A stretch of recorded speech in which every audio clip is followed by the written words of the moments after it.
Welcome to the Excellence at Work podcast, where we explore the strategies and best practices that drive business success. I'm Rachel Cooke, COO of Brandon Hall Group and the host of our podcast, along with members of our executive team.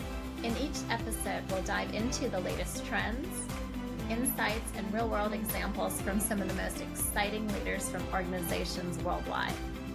Be part of our journey and learn from the best as we discuss innovative approaches and cutting-edge technologies for talent management, learning and development, leadership, diversity and inclusion, and more.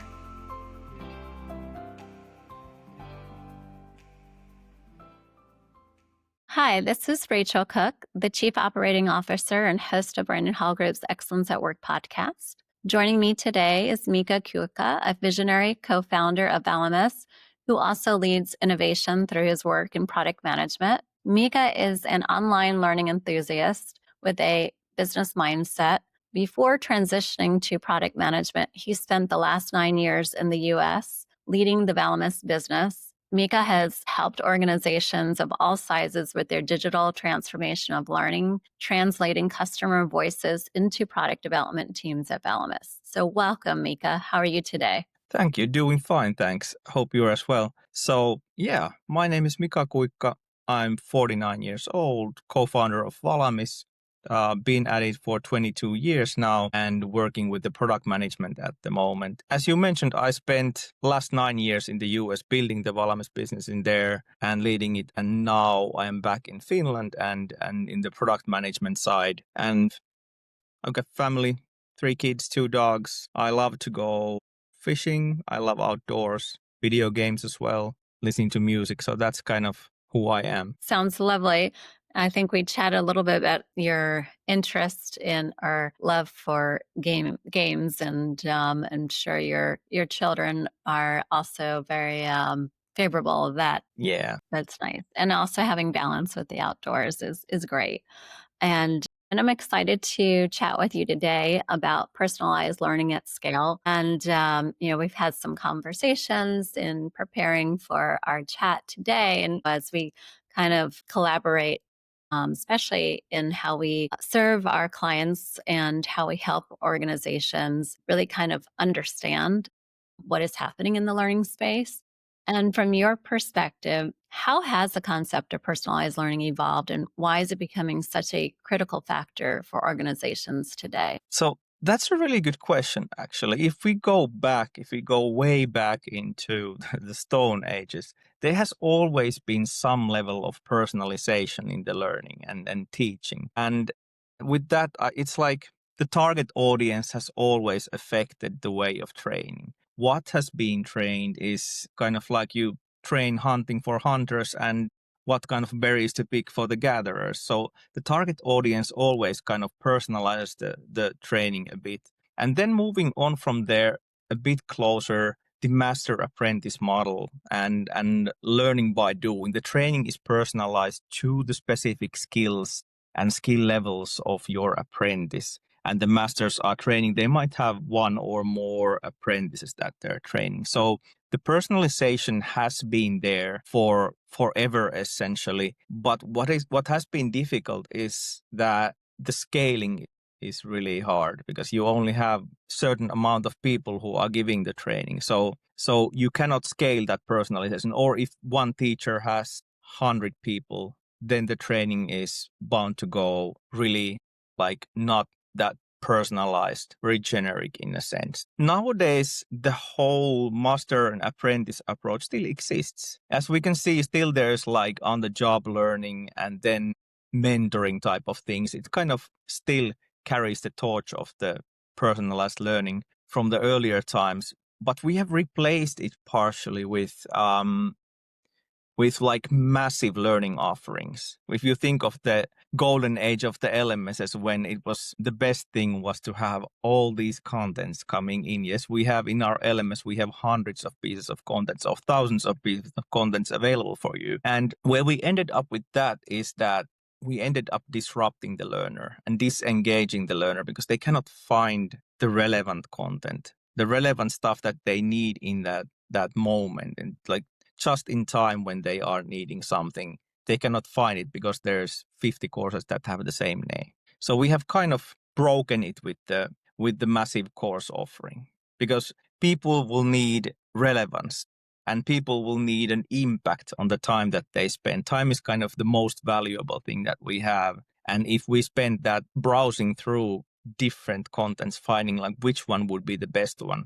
I think that's time wasted in there. And also the organizations will need highly skilled individuals there. So really, we need to be able to provide those timely learning opportunities to the learners so that they will easier learn those skills with the contents that make most sense. Absolutely. It's like providing the perfect menu, right? Exactly. A restaurant and you have too many options, you become overwhelmed. But when you have just the right number of options with just the perfect variety of choices that meets kind of everybody's interest, you make for a very happy dining experience. And when we look at skills in the workplace and developing the right skills at the right time, how do we define what a skill is? And how do organizations ensure alignment between skills and the business needs? That is a really good question. And this is my thinking that the skill is actually it's a combination of theory and knowing how to apply it in your work. So it's not enough just to go through dozens of pieces of content with the book knowledge, with the theory of it, unless you know how to apply that in your work. So skill is essentially theory plus the application, so that you know how this works in my context, in my work, essentially. So how do the companies define the skills? The skills taxonomies. So companies will have skills taxonomies of all the strategic skills that are to be tracked within the organizations. And then those skills taxonomies are usually based either on reference frameworks that have hundreds or thousands of skills, or they are custom taxonomies that are created by the organization or with the help of someone. The organization has defined these are the strategic skills that we are tracking, and these are the proficiency level that we are tracking in our organization. Some organizations need more fine-grained proficiency level, and some are okay with maybe 3 levels or so. But that's quite a lot of work to create these taxonomies. Think about what are the most important skills for us. What should we track? So it's really about the business goals that define the roles that you need in the organization and the skills that you need in the organization. And from those goals to those skills, you will be able to build a taxonomy that makes most sense to your organization. And within that work, you also can use the AI support to narrow down these frameworks or propose these taxonomies. It helps to personalize it further, right? The AI Yes, indeed. further. You can, really kind of help adapt the learning pathways to provide more relevancy. Yes, indeed. And it's often like you have to define those pathways that by doing these things and showing me that you have learned how to apply this skill, you have reached the intermediate level in this specific skill, for example. So it's more of like defining the goals, the skills that we're tracking, and then defining the pathways that take people to those skills and skill levels. And to revisit it as well as the business changes is very important. So making sure that you have in your process that time to continue to evaluate it, right? Yes, indeed. It is, and I've seen it many times. It's like you first define the strategic skills and then you expand from there. Either like going deeper to sub skills, like what inside this skill, what are the things that we are looking for, or then expanding the main level kind of taxonomy in there. So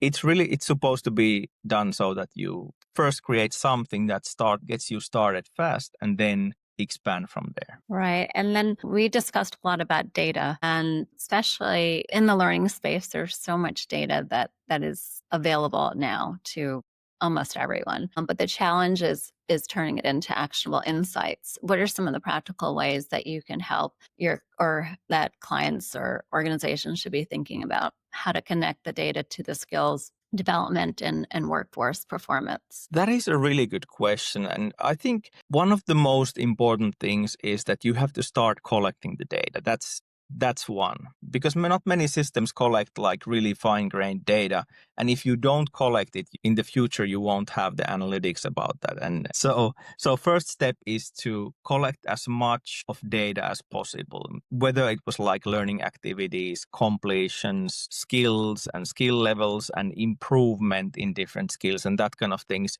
The more data you collect, the more insights you will get in the future when you have enough data. So that's the step one in there. And then step two is to turn that data into insights. And I have found out that the AI is really good in helping kind of understand what kind of insights can we get from this data for this specific role, for example. Like, for example, internal experts, identify those people so that you can identify mentors from that group, or identify high performance teams or individuals and then see kind of what kind of runway have they had until this point, and maybe it could be duplicated so that other people could do the same things and also perform well. And also if there's like low performance, spot those patterns with the help of AI to understand what kind of things do we need to look into, and if there's some red flags coming up, how do we intervene that so that people who go to low performance will bump back to the high performance pattern. So AI gives us quite a lot of insights when we get enough data. And that's kind of the most important thing there. Sure. And that's always been a challenge historically, is to be able to measure and also define your goals or what you're trying to achieve. Best practices is to do it before you start your learning program or before you launch. And with the way that we're using AI, and do you feel that learning professionals, or are they defining metrics from the very beginning, or are they do you see any trends that's changing, or are they kind of waiting to see how the program or the approach evolves? I think that we have done that for quite a few years now. With the emerging of AI-based tools, the understanding that without data, it gives nothing. It has kind of turned us into like, what kind of data can we get? And it's also tied with the development of the XAPI standard, where you get way more fine-grained learning data from the contents and learning activities compared to the previous things like SCORM and that kind of thing. So it's kind of like a combination of emerging of AI as the insights giving tool, and then emerging of the learning technologies or developing of the learning technologies into a place where you get a lot of data and it's built into the standard already. So I think we are collecting a lot of data. People are collecting more and more data because the value of the data has been explained and has been understood well. Absolutely. And, as you're defining the business case or helping learning professionals with their business case, how does personalization matter, not just for the learners, but also for the business in driving certain outcomes? That's a really good question as well, because these things are driving each other. So if you have good business outcomes, you will have employees who will stay with you, are engaged with the organization and perform well. And then once again, the retention and engagement and performance leads to good business outcomes. So it's kind of like they're all interconnected. So the personalization really matters because it brings the retention and the engagement, also the performance, leading to the business outcome.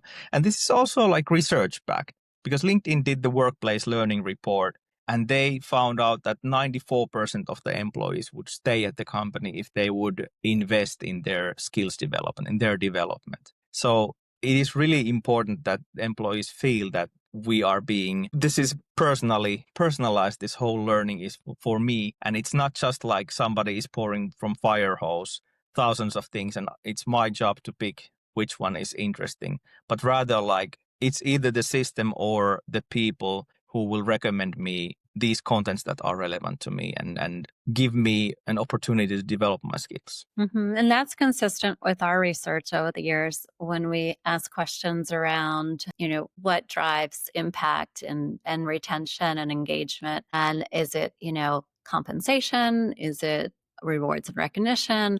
And other criteria. And they are all important, but learning always tends to be higher as far as, wanting to make sure that they have meaningful work, wanting to make sure that the organization is invested in them and they have opportunities to grow, whether it's lateral or upwards or cross, different mobility. That has always been a trend that we see, or a data point that has always been slightly higher than the rest. So it's interesting, and it makes sense, right? You don't Yeah, it does. you want to feel like you have opportunities to grow and to learn, and if you do, then you have other opportunities that Exactly. with your compensation metrics or your compensation needs or your whatever your interest might be.